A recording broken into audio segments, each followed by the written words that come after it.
નમસ્કાર, આપ જોઈ રહ્યા છો સ્પાર્ક ટુડે ન્યૂઝ। અનામતના મુદ્દાને લઈને આદિવાસી સમાજ દ્વારા આપવામાં આવેલા ભારત બંધના એલાનને પગલે નર્મદા જિલ્લાના અંતરિયાળ તાલુકાઓમાં બજારો સજ્જડ બંધ જોવા મળ્યા। સુપ્રીમ કોર્ટના અનુસૂચિત જાતિ અને અનુસૂચિત જનજાતિને આપવામાં આવેલ આરક્ષણમાં ક્રીમી લેયર લાગુ કરી રાજ્ય સરકારોને વર્ગીકરણ કરવાની સ્વતંત્રતા આપવાના ચુકાદાનો આદિવાસીઓ વિરોધ કરી રહ્યા છે। આજે બંધના એલાનને નર્મદા જિલ્લામાં સમર્થન મળ્યું તેમ કહી શકાય। જિલ્લાના ડેડિયાપાડા, સાગબારા, તિલકવાડા, કેવડિયા સહિત સજ્જડ બંધ જોવા મળ્યા।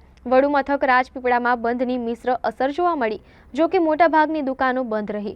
કાયદો અને વ્યવસ્થા જાળવવા પોલીસ દ્વારા ચાપતો બંદોબસ્ત ગોઠવી દેવાયો। રાજપીપળામાં આદિવાસી સમાજના આગેવાનો દ્વારા વેપારીઓને બંધમાં સહયોગ આપી દુકાનો બંધ રાખવા અપીલ કરી હતી। આપણે જોઈએ તો ભૂતકાળમાં પણ અને અત્યારે પણ વારંવાર એસસી, એસટી, ઓબીસી સમાજ જોડે અન્યાય થતો આવ્યો છે। એવી જ રીતે અત્યારે પણ એ લોકો જે સંવિધાન છે, સંવિધાનમાં પણ વારંવાર છેડા કરવામાં આવે છે અને આજે અમારા આદિવાસી સમાજના અને એસસી સમાજના જે આગેવાનશ્રીઓ છે એ લોકોએ પણ ભારત બંધનું એલાન આપ્યું છે।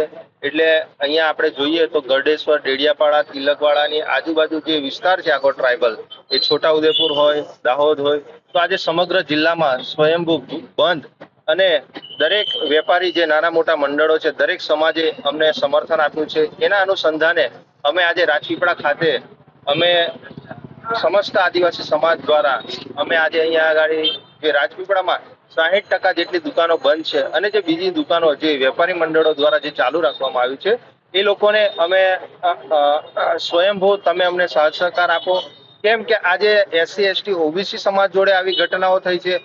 આવનારા દિવસોમાં અન્ય સમાજો જોડે પણ આવી ઘટનાઓ આવનારા દિવસોમાં થશે, તો એવા સમયે પણ અમે તમને સાથ સહકાર આપશું, જેથી કરીને આજે જ્યારે ભારત બંધનું એલાન કરવામાં આવ્યું છે તો આપ તમામ નાના મોટા વેપારી મંડળો અને અન્ય સંગઠનો અમને પણ સાથ સહકાર આપો। એના અનુસંધાનમાં આજે નાની મોટી દુકાનો અને જે વેપારીઓ દ્વારા જે દુકાનો જે ચાલુ છે એ દુકાનો બંધ કરવામાં આવે અને જેવી રીતે અન્ય વિસ્તારોમાં જેવી રીતે દરેક સમાજના નાના મોટા વેપારીઓ જે સહયોગ આપ્યો છે, એવી જ રીતે રાજપીપળામાં પણ અમને તમામ વેપારીઓ દ્વારા સહયોગ આપવામાં આવે એવી અમારી સમાજ દ્વારા નમ્ર અપીલ છે।